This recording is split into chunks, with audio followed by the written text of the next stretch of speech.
Part 1. The world is a prison of words.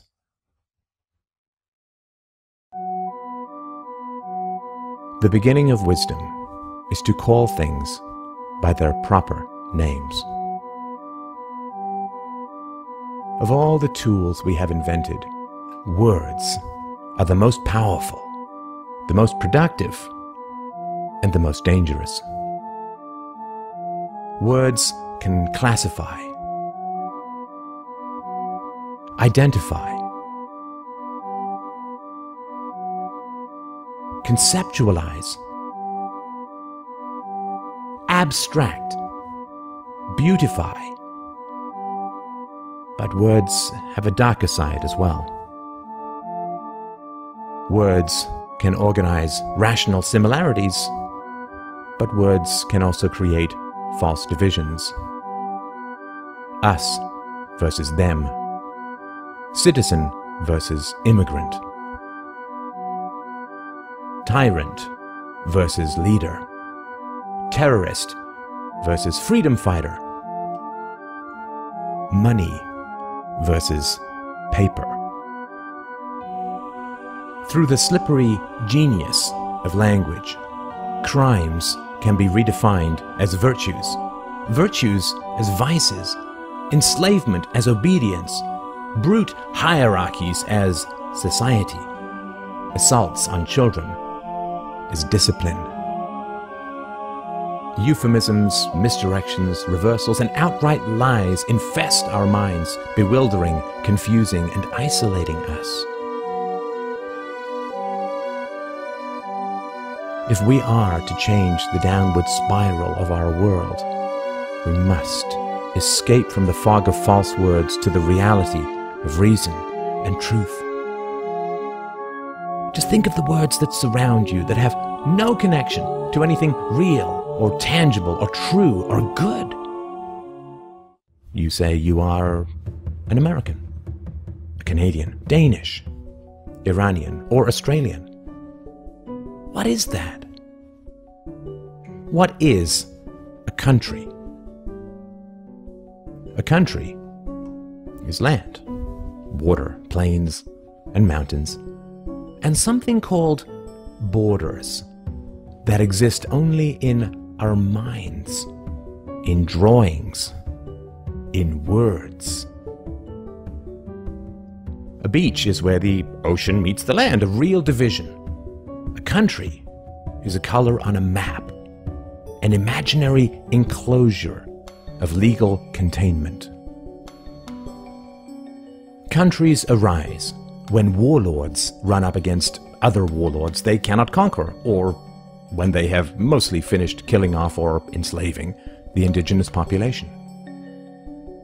Countries are the chalk outlines of bodies, of ancient and modern crimes. Countries are the fences around farms, designed to keep you, the citizen, in place.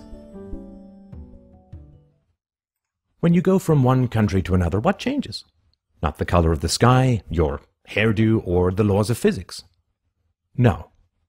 All that changes are the enforced rules called laws, and the rulers who are legally allowed to enforce them. Countries are regions where the power of particular political rulers holds sway. They are land controlled by governments. When you say, "I am an American," what you're really saying is that you are ruled by the American government. It would be more accurate to say, "I am the property of the American government," or "proud livestock of the English tax farm." If dairy cows could talk, they would say, "I am owned by Farmer Jones," or "I am kept on the Jones farm." How is it different for you? This is the great danger of words.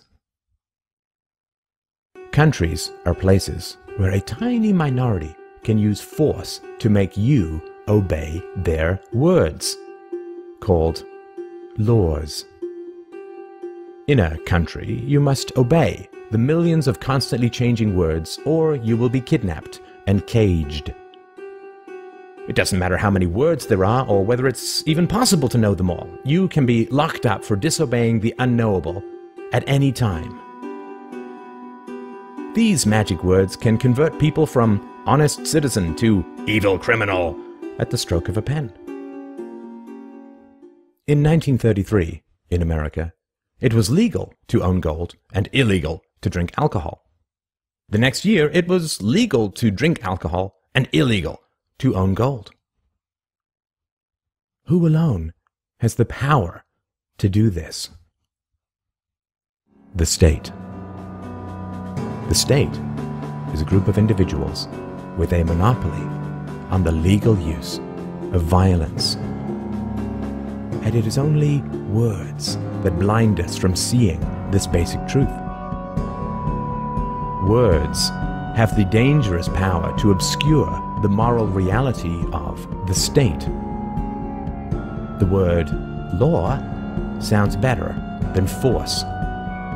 Social contract sounds better than enforced obedience. Taxation sounds better than theft. Central banking sounds better than counterfeiting. Corporation sounds better than legal immunity. Arrest sounds better than kidnapping. National debt sounds better than selling off the unborn. Democracy sounds better than mob rule. Public school sounds better than forced indoctrination. Sorry, what's that? You say you are free because you live in a democracy?